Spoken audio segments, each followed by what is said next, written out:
halo.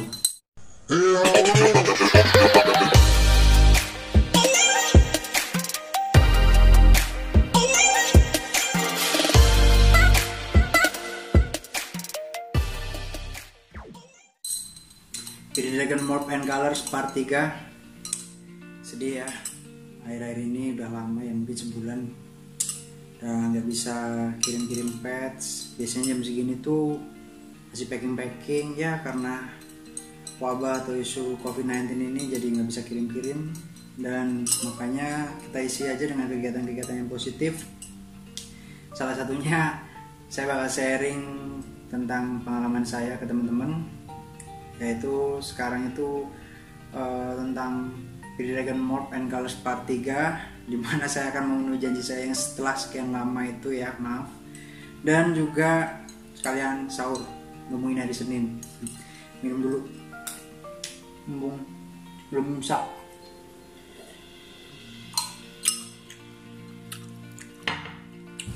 Oke ya, langsung aja biar nggak kelamaan. Dan kali ini saya ditemani oleh Nona. Nih Nona, betina kesayangan adik saya. Dia gak nakal sih.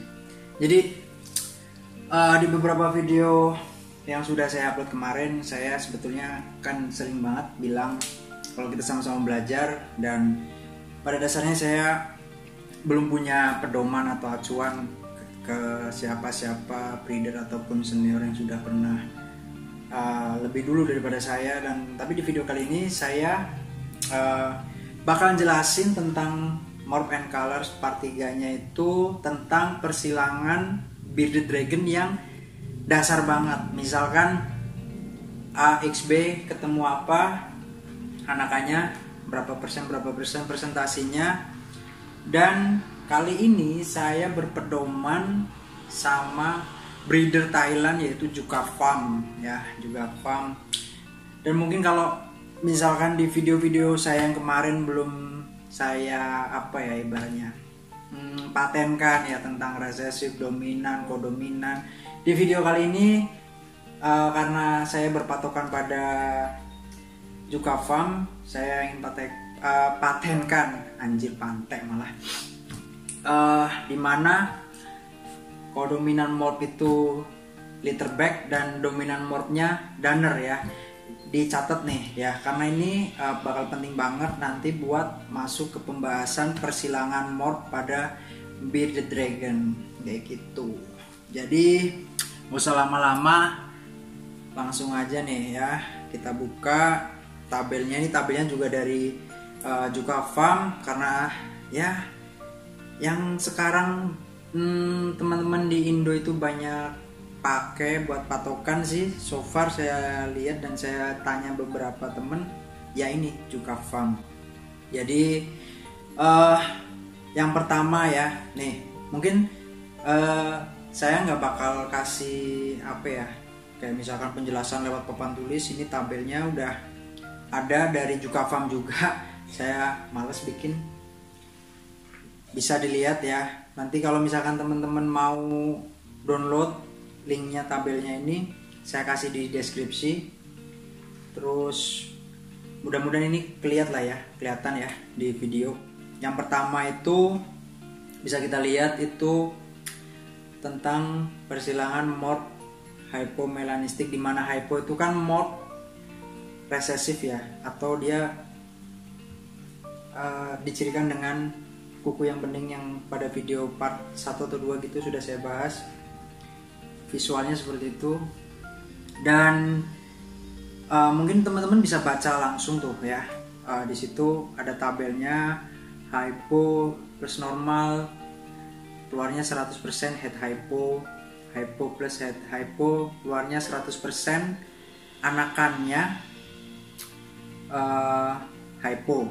Jadi mungkin saya nggak perlu jelasin satu-satu, teman-teman bisa baca. Dan yang perlu saya jelasin mungkin ya di sini, yang perlu saya tekanin atau yang ingin saya bagikan ke teman-teman itu, di sini kan ada tuh ya yang possible head, hasil dari head hypo ketemu head hypo ataupun head hypo ketemu normal, dimana di situ di tabel yang paling kanan itu kalau head hypo ketemu head hypo itu 66% post head, dan head hypo ketemu normal 50% post head.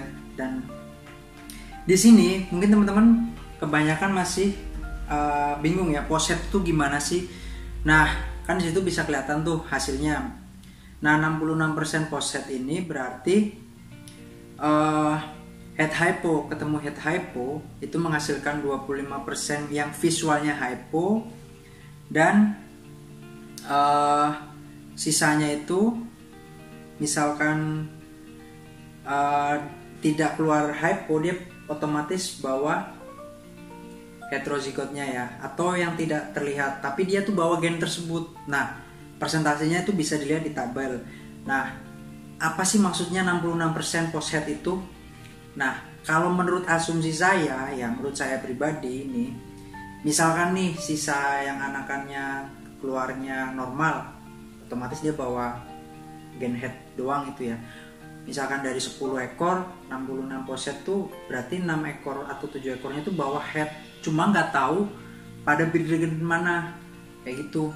Nah, biasanya orang-orang itu kan jual dengan label poset, ya kita nggak tahu gimana buktinya, ya harus dites breed dulu keluar berapa. Nah itu baru bisa dibuktikan, otomatis bisa dibilang hoki-hokian gitu, kayak gitu ya. Dan kalau dari tabel ini kan teman-teman bisa baca ya. Nah selanjutnya itu ada kodong minor mode, yaitu litter bag. Nah bisa dilihat lagi ya, di situ bisa dibaca sendiri apa ketemu apa, hasilnya apa. Nah yang ingin saya tekanin di sini, kalau misalkan di situ kan kelihatan tuh litter bag, ketemu litter bag, hasilnya ada yang silk bag. Nah mungkin untuk beberapa teman-teman yang pernah saya tanyakan itu, dia tidak menganjurkan breed litter bag is litter bag, keluarnya silk bag itu bukan berarti itu dilarang, enggak. Cuman kebanyakan tuh ada yang kasihan, walaupun silk bag itu kan keren tuh, super formnya dari litter bag, dia no scale gitu, nggak ada kulitnya. Tapi menurut saya sih kasihan.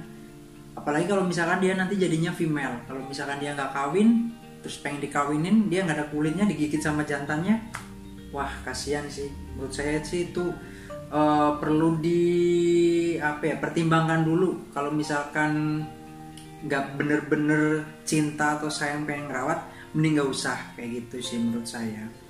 Oke, terus kita lanjut ke visual mauve recessive yang translucent ya. Translucent seperti biasa teman-teman bisa dilihat sendiri ya di situ hasil presentasi perkawinannya kalau trans ketemu apa, kayak gitu. Nah yang perlu saya tekanin di sini juga, banyak momok ataupun yang selama ini beredar itu kalau trans ketemu trans, apalagi satu line breed keturunan gitu, itu nggak boleh. Bener nggak sih gitu kan? Kalau tanya kayak gitu ke saya, itu saya jawab bener. Bukan berarti telurnya nggak bisa jadi, bisa jadi, karena saya sudah pernah coba sendiri trans x trans, dan itu dari satu indukan yang sama itu jadi netes. Dari katakanlah dari 20 telur itu netes 18. Cuman yang berhasil survive sampai dewasa itu nggak ada, alias ya mungkin daya imunnya rendah ataupun apalah, karena memang pada dasarnya itu kan morph lemah ya, dalam artian kalau misalkan itu dikawinkan menghasilkan menghasilkan baby yang seperti saya ceritakan barusan, kayak gitu. Istilahnya sih TRD, mau TRD atau apa gitu, saya pernah baca sekilas, cuma saya cari lagi belum ketemu. Jadi ya intinya kayak gitulah ya. Dan di morph recessive yang lain, zero ketemu zero atau with bliss ketemu with bliss juga, itu tidak disarankan, walaupun saya belum pernah coba tuh zero ketemu zero, with blitz ketemu with blitz, jadi saya nggak bisa cerita kayak gitu. Dan kenapa nggak saya jelaskan di tabel ini, ya kan?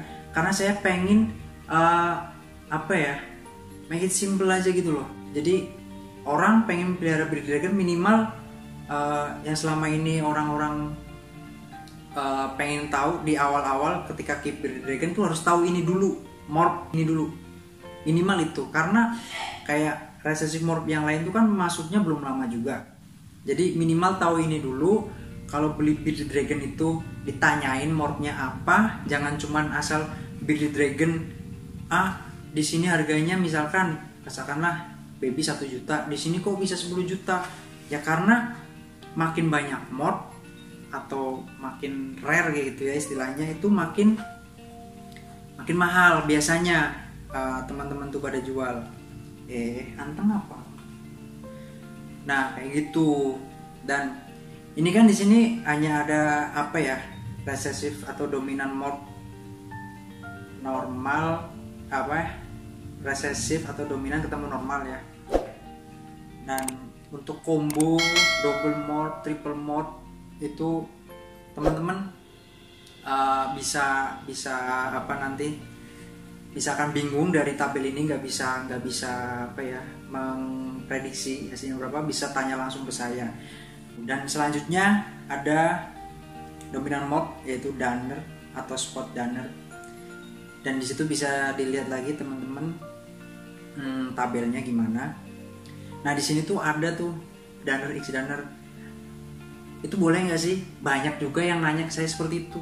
Saya sendiri belum pernah coba karena momoknya itu tidak dianjurkan, makanya saya tuh kadang-kadang kasihan nggak pernah untuk nyoba itu, nggak pernah, jadi udah takut dulu. Mungkin teman-teman yang udah pernah coba bisa sharing hasilnya gimana tuh Danner X Danner.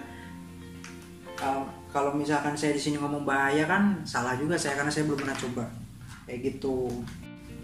Dan tadi kan saya bilang double morph, triple morph kayak gitu-gitu. Itu misalkan mau bikin itu kalau visual morph tuh ya minimal harus bawa visual 100%, fixed head 100% buat jadi double morph. Nah misalkan sudah ada visualnya, recessive-nya 2 gen morph plus dominant morph, jadi udah triple morph. Kalau mau quad morph itu ya bawa 3 recessive morph terus 1 dominant morph. Mau 5 morph ya seterusnya kayak gitu, yang penting bawa recessive-nya plus dominan kayak gitu. Nah gimana cara bikin recessive, ya itu tadi seperti tabel-tabel yang udah saya jelaskan gitu. Dan seperti biasa di video-video saya yang sebelumnya saya tekenin juga, saya tidak bermaksud menggurui, saya niatnya sharing aja apa yang saya pernah alami atau lakukan. Mungkin kalau ada perbedaan pendapat ataupun apa, bisa komen ataupun japri ke Instagram atau WhatsApp saya. Dan menurut saya video ini gak usah panjang-panjang ya, karena makin panjang nanti makin pusing. Karena ini saya bikin untuk bener-bener teman-teman yang pemula banget gitu, pemula banget di Bearded Dragon, di untuk memahami morph-morphnya. Iya. Aduh, nih nggak bisa diem dia. Jadi mungkin segitu dulu video dari saya. Kurang lebihnya saya mohon maaf. Tetap semangat menjalani hari-hari yang penuh dengan momok COVID-19. Semoga cepat berlalu ya. Bye-bye.